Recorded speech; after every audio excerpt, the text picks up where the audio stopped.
Israel में बारूद की बरसात, तबाही और बर्बादी की ये तस्वीरें चीख चीख कर बता रही हैं कि नेतन्याहू का ट्रम्प कार्ड नहीं चला। खामेनेई पर अमेरिका की धमकी का कोई असर नहीं पड़ा। ट्रम्प की चेतावनी को खामेनेई ने ताक पर रख दिया।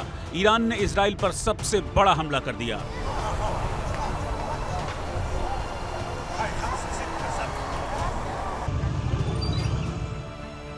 बैलिस्टिक मिसाइल दागकर दक्षिणी इजराइल के सोरोका अस्पताल को खंडहर बना दिया।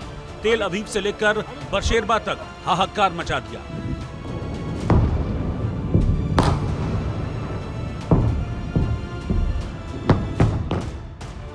ईरान ने सेंट्रल इजराइल में स्टॉक एक्सचेंज बिल्डिंग पर मिसाइल हमला किया। इजराइल के डायमंड एक्सचेंज पर भी बड़ा अटैक किया। रमत गन में ईरान ने कई मिसाइलें दागी। बशेरबा में सोरोका हॉस्पिटल को भारी नुकसान पहुंचाया। अस्पताल पर हुए हमले में इजराइल के 25 लोग गंभीर रूप से घायल हो गए।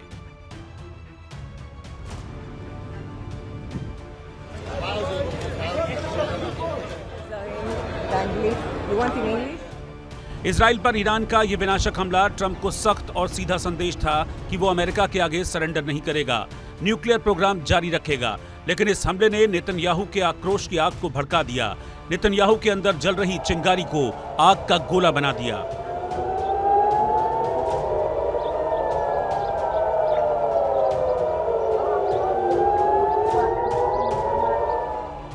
इजरायली पीएम ने अस्पताल पर हुए मिसाइल अटैक के बाद ईरान को आखिरी चेतावनी दे दी।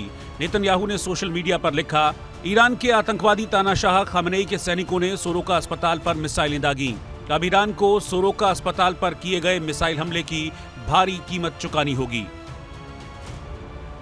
नेतन्याहू के साथ ही इजराइल के रक्षा मंत्री इजराइल काट्ज ने भी तेहरान को तबाह करने की कसम खाई। इजराइल काट्ज ने खामेनेई के खात्मे की चेतावनी दे डाली। काट्ज ने खामेनेई को कायर बताते हुए कहा, कायर ईरानी तानाशाह एक मजबूत बंकर के अंदर बैठा है और जानबूझकर इजराइल में अस्पतालों और बिल्डिंगों को निशाना बना रहा है। ये सबसे खराब किस्म के वॉर क्राइम हैं और खामेनेई को उनके अपराधों के लिए जिम्मेदार ठहराया जाएगा। आईडीएफ को ईरान में रणनीतिक लक्ष्यों और तेहरान में सरकार से संबंधित लक्ष्यों पर हमले तेज करने का निर्देश दिया गया है ताकि इजराइल के लिए खतरों को खत्म किया जा सके और अयातुल्ला शासन को अस्थिर किया जा सके। निर्देश मिलते ही इजराइल डिफेंस फोर्स ने ईरान पर भीषण बमबारी शुरू कर दी। इजरायली फोर्स ने तेहरान समेत ईरान के कई शहरों में तबाही मचा दी।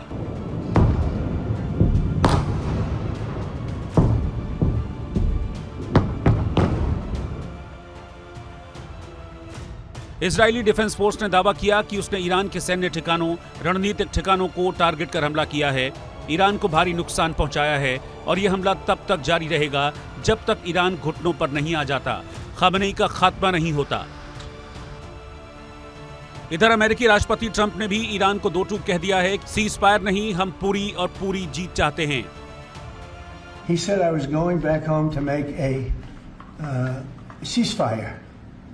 Not a ceasefire. We're long beyond ceasefire. And I said, why do you say that? Why would you say ceasefire? It's a bad term to use. Because a ceasefire means like everything's going swimmingly, we'll take a little time off. It's not. We're not looking for a ceasefire. We're looking for a total, complete victory. Again, you know what the victory is. No nuclear weapon.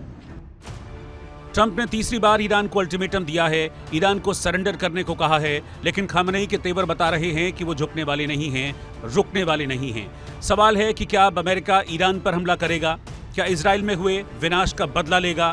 क्या Khamenei पर Trump का कहर बरपेगा? क्या middle east में महाविनाश होगा?